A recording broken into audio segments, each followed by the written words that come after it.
Habari ambazo zinatrendi katika mitandao ya kijamii ambazo zimeshtua jamii kwa ujumla ni kukamatwa kwa yule mwanamke ambaye inasadikika amehusika katika mauaji ya mwanaume.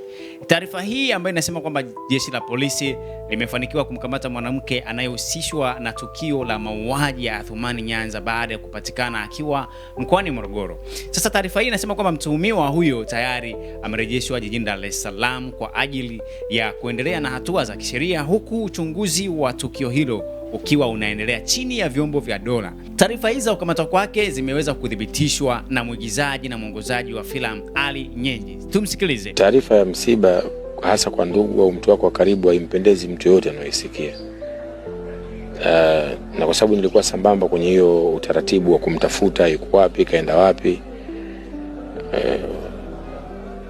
Kwa hiyo mwisho wa siku ilikuwa tumpate vyovyote atakavyokuwa, awe hai awe amefariki. Inaumiza tu kuona tu mtu ambaye marehemu Athumani Nyanza ambaye alikuwa rafiki wa karibu wa mwigizaji Madebe Lidai alifariki dunia katika mazingira ya kutatanisha. Mwili wake ulipatikana akiwa amefunikwa karibu na makazi yake katika mtaa wa Kimya Kimya, kata ya Zingiziwa. Yaani kwanza akashangaa yule binti. Hadi wewe hujui, sijui nini? Rafiki yako kafanya balaa kubwa alafu kakimbia. Hii taarifa mimi ilinishangaza kidogo. Rafiki yangu anafanyaje balaa kubwa alafu akimbia? Nikamuuliza swali. Wewe ulikutana naye? Akasema sijakutana naye, lakini mimi nilivyotazama mlango nikakuta umefunguliwa na funguo, yeye anazo funguo. Nikamuuliza hapa mnafanya nini huko ndani? Akasema tunafanya usafi ili tuweke pale takataka kwenye lile shimo ambalo ndo nimeliona. Ndo nikaondoka.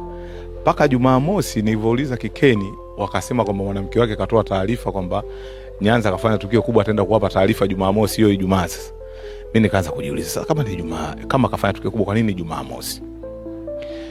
Jumamosi napiga simu akasema amegailisha, atasema atatoa taarifa Jumatatu.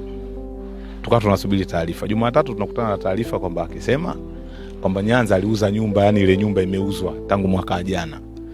Nyumba alikuwa akiishi na ni nyumba ya marehemu. Nyumba ya marehemu. Sisi wote hatujui. Ndio yeye anatupa hizo taarifa kwamba ile nyumba imeuzwa. Tukamuuliza, imeuzwa? Ndio. Imeuzwaje sasa? Mbona sisi hatujui? Anasema kweli kupo msili aliuza, akaenda kununua real estate zile ili aende huko akananiwa akauze viwanja, akazulumiwa. Kwa hiyo alivyozulumiwa ndio huyo mtu akakutana naye hiyo Jumanne, ndio akampiga huyo mtu ajui kama kazimia au kafa, ndio Nyanza kakimbia. Hiyo Jumatatu sasa kipindi kwa asubuhi mimi nishatumwa na message na namba mwisho 22, huyo mtu akijinasibu yeye ni Nyanza, akinielekeza mimi kwamba kuhusiana na situation ya mtoto niongee na mwanamke wa Kigamboni. Message nayo kanitia shaka. Kama ni Nyanza, si angenitumia tu namba za bibi mkubwa wake. Yaani niongee na mwanamke wa Kigamboni niombe namba za bibi mkubwa. Hii kidogo kaniweka katika wakati mgumu. Tukaamua sasa tushirikishe idara ya polisi, kituo cha polisi Chanika. Kweli tukakutana pale na tukapewa mpelelezi anaitwa Ndomba.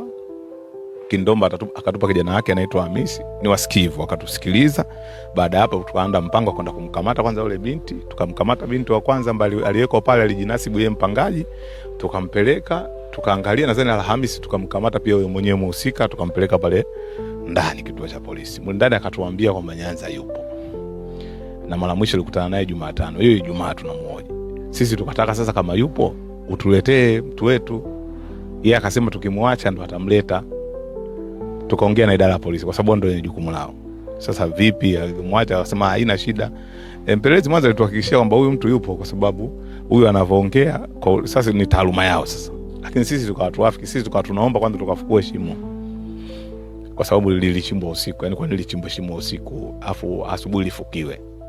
Tukawa tunaomba kwa sababu sisi tunatengeneza sinema kuwafahamisha watu mazingira hayo ni hatarishi. Katika nyumba yako huwezi kuchimba shimo usiku. Kwa sisi watu wa pwani ni uchulo. Sasa tulivyoona usiku tukahusisha sasa Nyanza mtu wa pwani. Bwana shimo usiku afu asubuhi linafukiwa. Tukawa tunajaribu kuwaomba idara watusaidie upelelezi uanzie pale. Wakampa dhamana yule binti. Walipompa dhamana ndo akakimbia mazima. Ndo idara sasa ikaelewa kwamba hapa kweli kuna tatizo. Tukashirikiana katika namna ya kutafuta aliyemtolea dhamana ambaye ni dada yake, ndo akamkamata Alhamisi. Wakamkamata tarehe 14 mwezi wa 3 sasa.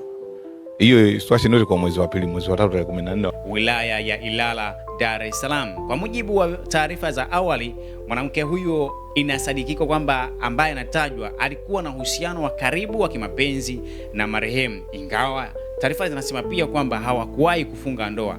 Na mwanamke huyo inasemekana alitoweka mara baada ya tukio hilo kugundulika, jambo lililozua taharuki kwa wananchi. Sasa tukio hilo limeacha simanzi kubwa kwa ndugu, jamaa na marafiki na wadau wa sanaa hapa nchini. Wananchi wamehimizwa kuweza kuviacha vyombo vya dola kuendelea na uchunguzi ili ukweli uweze kubainika. Tuende kufuatilia taarifa hii ambayo hakika imeacha simanzi, kuona kwamba mapenzi yamefikia katika hatua ambayo sio nzuri. Watu wamefanya mapenzi kugeuka kama uwanja wa vita, yaani mapenzi sasa hivi yamekuwa kama vita vya Irani na Marekani. Jackie, unaniangalia nini?